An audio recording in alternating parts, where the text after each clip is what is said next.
Who are we to judge her? He asked.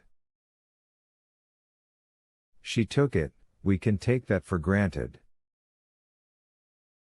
What we don't yet know is why. She may simply have wanted it for herself.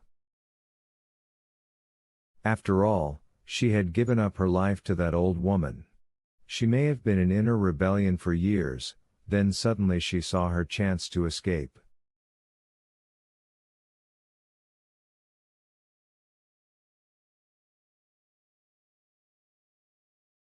Almost 50 and liable to the emotional upsets of that age in women, Lou my dear.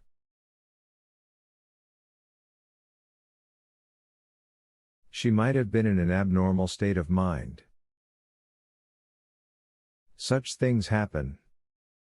Or there's another possible explanation. She may have felt that too many people knew about that gold, and so she had to protect it. That is simply another guess. There's a third one, but less likely, that she and another member of the family, say, Mr. Lancaster, developed the plan together to protect the money.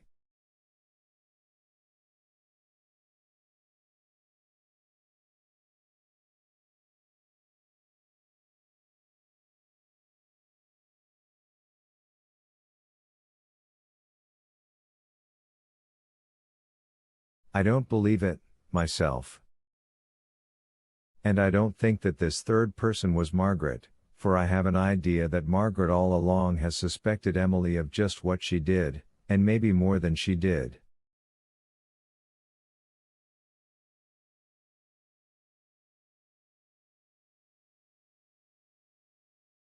You mean that Margaret thinks Emily killed their mother? Oh, no. I wailed.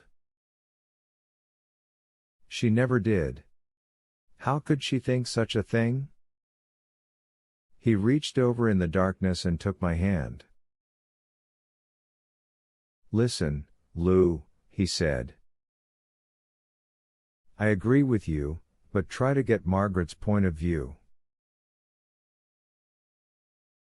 You see, there are degrees even in crime. There's cold-blooded calculated murder, and there's the picture of Emily Lancaster, not allowed to marry, getting on in years and heavy and tired, and that old woman nagging her until she'll do anything, even kill, to escape her.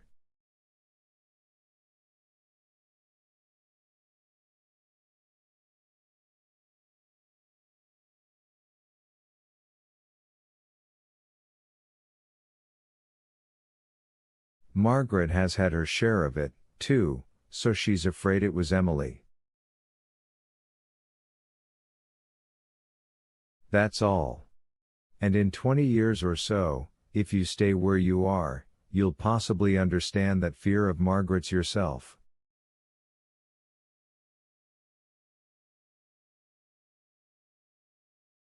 And he added, the terrible domination of the old and helpless, Lou.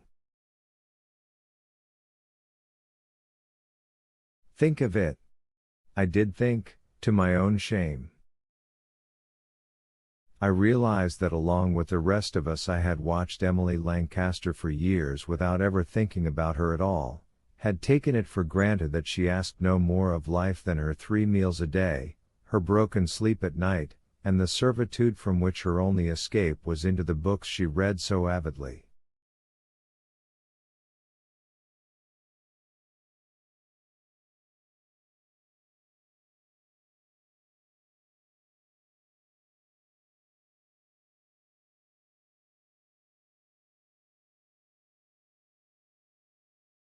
But he was entirely convinced, for more reasons than he gave me that night, that Emily Lancaster had never murdered her mother.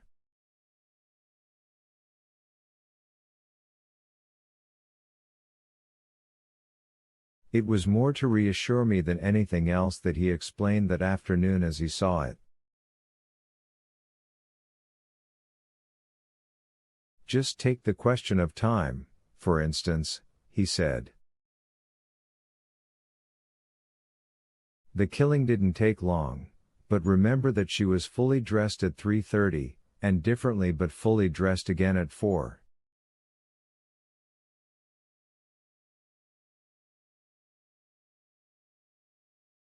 And she was a slow-moving woman.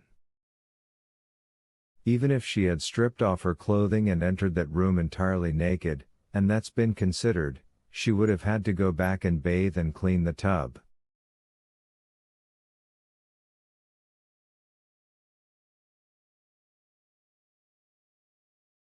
And the police examined every tub in the house, including the outlets. The soap, too. Then there's that story of Jim's, that when he went up she was talking to her canary.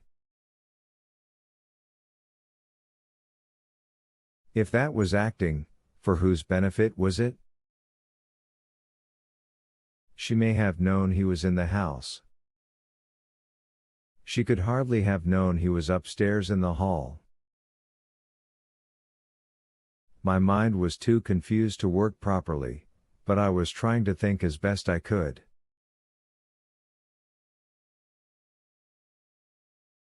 Still, if she knew Jim was coming that afternoon to get out the gold, wouldn't she be pretty desperate?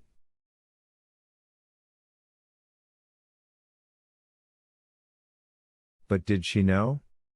It was Margaret who did the telephoning. Emily was out at the library at the time, getting some books. But wasn't she prepared even for discovery, if it came before she could get away? I think she was.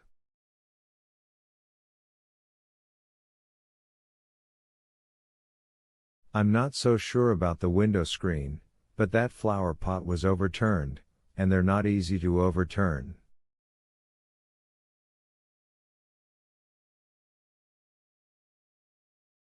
I've tried it. How about those stories of someone on the porch roof at night, before the murder? Weren't they pure camouflage for her theft? If it is theft to take what will be yours someday anyhow, and what you may feel you have earned a dozen times.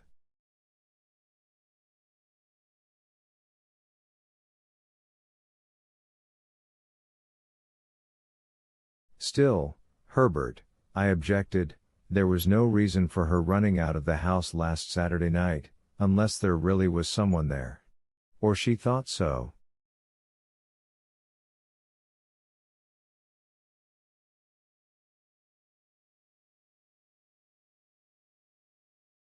That's different, he said almost roughly, and released my hand. There was someone there that night, and if I knew who it was I'd have this case settled and out of the way.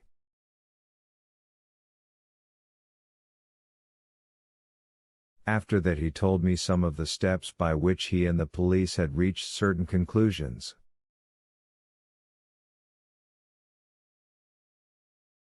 He held out much I have already told here, but as a resume it is not without interest.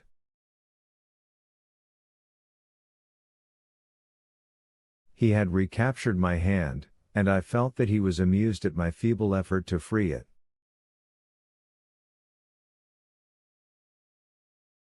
I'm holding it out of sheer gratitude, Lou darling. Nothing sentimental about it, so let it alone. You see, you set me on the track of that money.